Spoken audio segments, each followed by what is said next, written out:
Naubusan na nga kami ng stock kaya kailangan ko na mag-repack ng panibago para meron kaming may display para sa mga susunod na araw. Kaya tara guys, samahan niyo ako.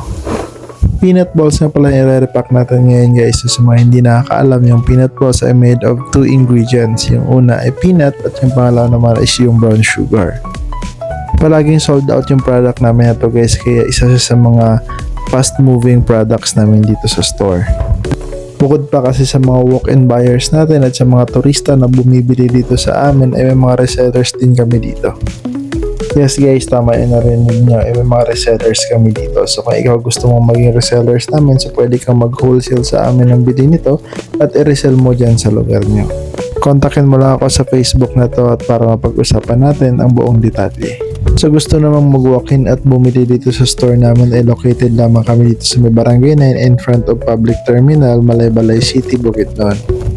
Dahil madami kayo ditong pwedeng pagpipilian ng mga peanut products at hindi lang yan yung mga pagkain pang pwedeng pang pasalubong.